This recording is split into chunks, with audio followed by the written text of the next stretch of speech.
வணக்கம் முருகன். எஸ்ஐஆர் அப்படிங்கிற பேரை கேட்டாலே அதிருதில்லை திராவிட முன்னேற்ற கழகத்திற்கு. எப்படி அப்படிங்கிறத சுருக்கமாக பார்க்கலாம். வீடியோவை சப்ஸ்கிரைப் பண்ணி சேனலுடைய வளர்ச்சிக்கு உதவுங்க. கூடவே பெல் பட்டன் ஆன் பண்ணுவீங்க. அப்போ தான் சேனலில் போகிற வீடியோ உங்களுக்கு நோட்டிஃபிகேஷனில் கிடைக்கும். இப்போ 2026 சட்டமன்ற தேர்தலுக்கு இன்னும் 6 மாதம் தான் இருக்குது. அதுக்குள்ளார மத்திய அரசு ஒரு 11 மாநிலத்தில் ஸ்பெஷல் இன்டென்சிவ் ரிவிஷன் நடத்திட்டு இருக்காங்க. அதி தீவிர வாக்காளர் பட்டியல் சரிபார்ப்பு நடத்திட்டு இருக்காங்க. இது திராவிட முன்னேற்ற கழகத்திற்கு மிகப்பெரிய அதிர்ச்சியை கொடுத்திருக்கிறது. எஸ்ஐஆர்னா ஸ்பெஷல் இன்டென்சிவ் ரிவிஷன். இன்னொரு எஸ்ஐஆர்னா யார் அந்த சார். கடந்த காலத்தில் அண்ணா பல்கலைக்கழகத்தில் பாலியல் அத்துமீறல் நடத்தப்பட்டது ஒரு அண்ணா பல்கலைக்கழக மாணவிக்கு. அந்த அத்துமீறலில் யார் அந்த சார் அப்படிங்கிற பெயர் திராவிட முன்னேற்ற கழகத்திற்கு மிகப்பெரிய கலக்கத்தையும் அதிர்ச்சியை ஏற்படுத்தது. அதனுடைய தொடர்ச்சியாக தற்பொழுது ஸ்பெஷல் இன்டென்சிவ் ரிவிஷன் மத்திய அரசு கொண்டு வந்திருக்காங்க. மொத்தத்தில் எஸ்ஐஆர் அப்படிங்கிற பெயரை கேட்டாலே திராவிட முன்னேற்ற கழகத்திற்கு அதிர்ச்சி வருகிறது, அதிருது என்று எடுத்துக்கொள்ள வேண்டும். அடுத்ததாக அண்ணா பல்கலைக்கழக எஸ்ஐஆர், அது ஸ்பெஷல் இன்டென்சிவ் ரிவிஷன் கிடையாது. யார் அந்த சார்?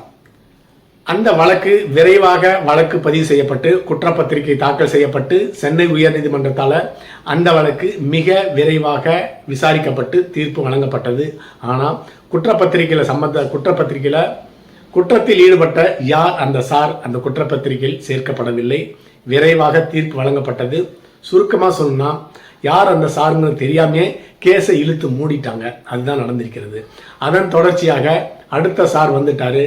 அடுத்த சார் தான் ஸ்பெஷல் இன்டென்சிவ் ரிவிஷன். அது திராவிட முன்னேற்ற கழகத்திற்கு ஒரு மிகப்பெரிய கலக்கத்தை உண்டு பண்ணியிருக்கிறது. அந்த பேரை கேட்டாலே அதிருதில்லை அப்படிங்கிறது தான்.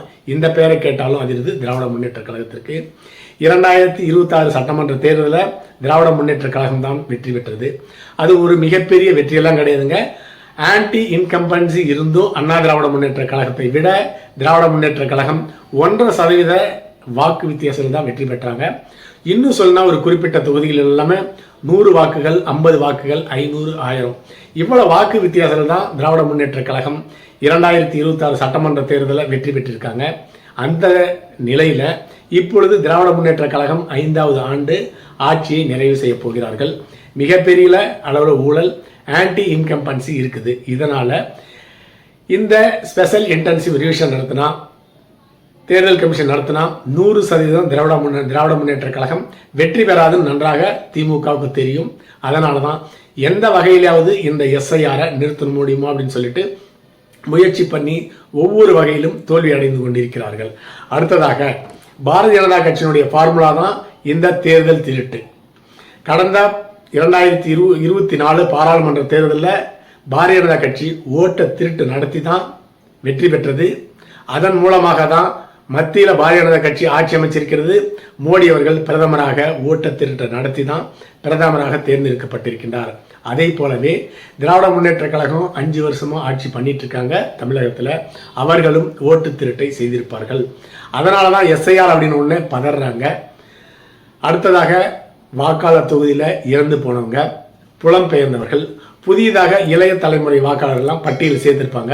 இதில் குறைந்தபட்சம் ஒரு தொகுதிக்கு, ஒரு கான்ஸ்டியூஷன் தொகுதிக்கு 10,000 போலி வாக்காளர்களை திராவிட முன்னேற்ற கழகம் சேர்த்திருப்பாங்க. அதனால தான் ஸ்பெஷல் இன்டென்சிவ் ரிவிஷனை மிக கடுமையாக எதிர்க்கிறார்கள். பாரதிய ஜனதா கட்சி 2026 பாராளுமன்ற தேர்தலில் எந்த ஓட்டு திருட்டை நடத்தி வெற்றி பெற்றதோ அதே ஓட்டு திருட்டை பாரதிய ஜனதா கட்சிக்கு செய்ய நினைக்கிறது திராவிட முன்னேற்ற கழகம். பாரதிய ஜனதா கட்சி சும்மா விடுமா?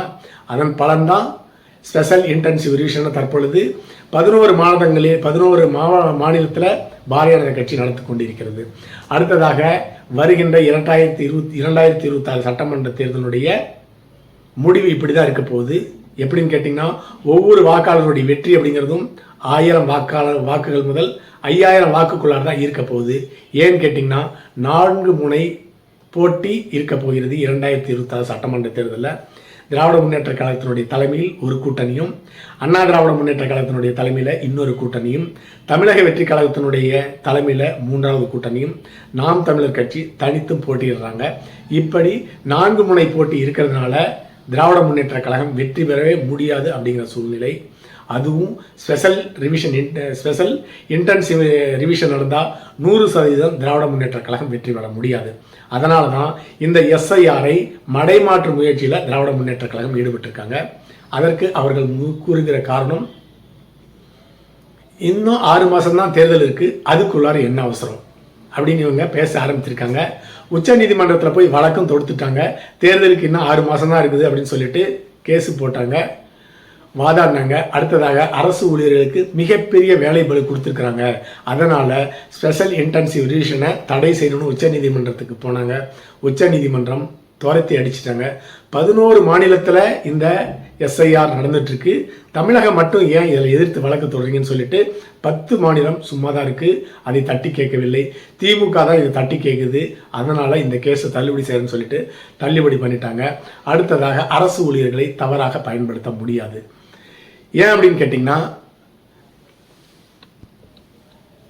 கேட்டிங்கன்னா இந்த ஸ்பெஷல் இன்டென்சிவ் ரிவிஷன் அப்படிங்கிறது அதாவது தேசிய தேர்தல் ஆணையத்தால், எலெக்ஷன் கமிஷனால இந்த ஸ்பெஷல் இன்டென்சிவ் ரிவிஷன் நடந்துட்டு இருக்காங்க.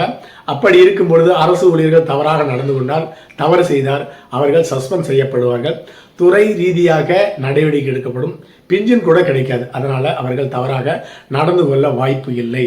அதனால தான் இவங்க என்ன சொல்றாங்க, 6 மாதம் தான் இருக்கு வேலை பளுன்னு சொல்லிட்டு மடைமாற்ற முயற்சி செய்கிறார்கள்.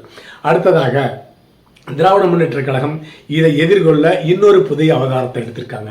என்னன்னு கேட்டிங்கன்னா, இந்த எஸ்ஐஆரில் ஈடுபடுகின்ற அரசு ஊழியர்கள் வேலை புறக்கணிப்பில் ஈடுபடுத்த திராவிட முன்னேற்ற கழகம் தூண்டிவிட்டிருக்கிறது. எங்களுக்கு அதிகபட்சமான வேலை பளு இருக்கு, அதனால இந்த எஸ்ஐஆர் பணியில் நாங்கள் ஈடுபட மாட்டோம்னு சொல்லிட்டு இன்றையிலிருந்து அரசு ஊழியர்கள் தங்களுடைய போராட்டத்தை அறிவித்திருக்கிறார்கள். அதன் பின்பலமாக திராவிட முன்னேற்ற கழகம் ஆளும் கட்சி செயல்பட்டு கொண்டிருக்கிறது அப்படிங்கிறது தான் உண்மை. அரசு ஊழியர்கள் 10% வேலையை தான் செய்கிறாங்க, சம்பளத்தை வாங்கிட்டு. தனியாருடன் ஒப்பிடும் பொழுது, அப்படி இருக்கும் பொழுது அரசு ஊழியர்கள் ஒரு 5 வருஷத்துக்கு ஒரே ஒரு மாதமாவது உண்மையாக உழைச்சா எந்த விதமான தவறும் கிடையாது. அப்படிப்பட்ட அரசு ஊழியர்களுக்கு ஆதரவாக வாதாடுறோன்னு சொல்லிட்டு பேசணும்னு சொல்லிட்டு வேலை செய்யாமல் புறக்கணித்து எஸ்ஐடியை புறக்கணிக்க வைக்க தமிழக அரசு முயற்சி செய்து, அதன் மூலமாக அரசு ஊழியர்கள் உயர் நீதிமன்றத்தில், உச்ச நீதிமன்றத்தில் வழக்கு தொடுத்தாலும் ஆச்சரியப்படுவதற்கில்லை. அங்கேயும் போய் அரசு ஊழியர்களும் தமிழக அரசு, அதாவது திராவிட முன்னேற்ற கழக அரசு மூக்க உடைச்சி தான் வரப்போகிறாங்க.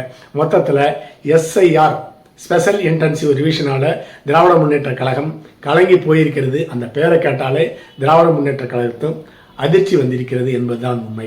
அடுத்த பதிவில் சந்திக்கலாம். நன்றி.